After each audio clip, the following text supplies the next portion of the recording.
Start off with, what is identity? Well, I think identity is who you are. So, who am I? Well, if you don't know Dick, this is me.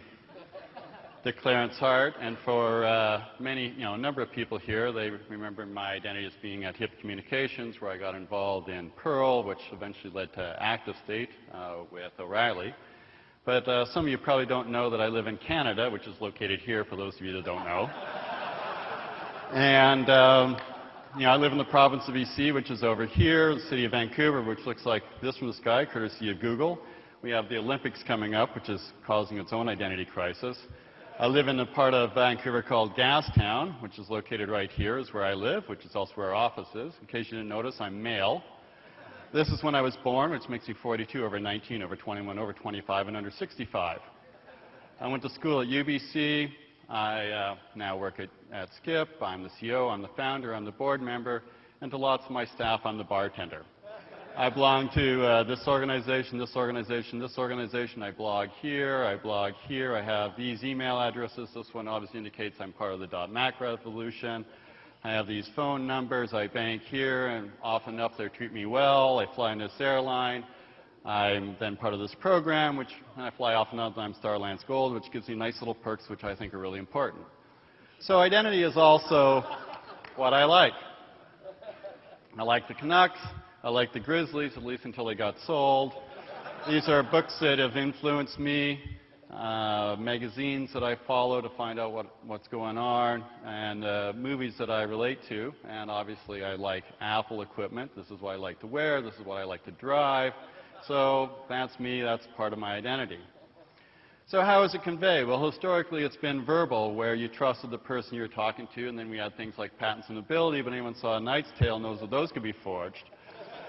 And, so we had official papers which enabled trust on a local scale, but modern identity has really been around photo ID, where we had passports and driver's license and student cards that enabled trust on a global scale, so that I could prove that I was Canadian, that I live here, and that I went to UBC, and that I'm over 21. And, so identity is what I say about me, what others say about me. Of course, what others say is more trusted. So, identity is really reputation. It's what others say about you. So where is identity used?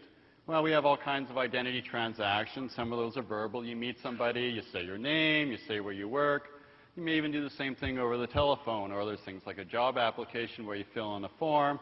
And all this stuff is unverified. You really need to trust the person you're dealing with. Well, what about verified identity? Well, a familiar example is when you go to a place like this, and of course you have to be over 21, and you walk up to the cashier and they say, some ID. You then have a choice, of course, as to whether or not you even want to present ID. Of course, you don't get to buy your boobs if you don't do that. You can decide which ID to show, which is another important aspect. So you can show your passport, you can show your driver's license, some places even take your student card. So I'll go and show my driver's license, and they'll go and compare the photos on there, and they'll see that the subject actually does match a credential.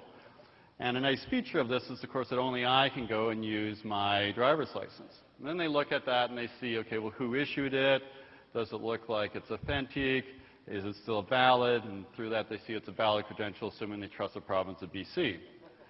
And then they look at it and they need to figure out the age, and so they look to see what those parts are, and they see that, well, yeah, he is definitely over 21, so he's authorized to go and get his vanilla stolate.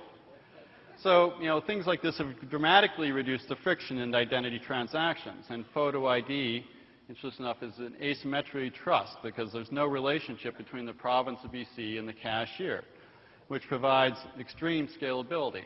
And the province is not a participant in an identity transaction, which provides a bunch of privacy features. They have no idea where and when I am showing that credential. And the credential is also reusable by any recipient who trusts the issuer, in this case, of course, the province of BC. So to summarize, identity is what I say about me, it's what others say about me, and modern identity has enabled a separation between the acquisition and the presentation of the credential, as well as the identification process and the authorization process.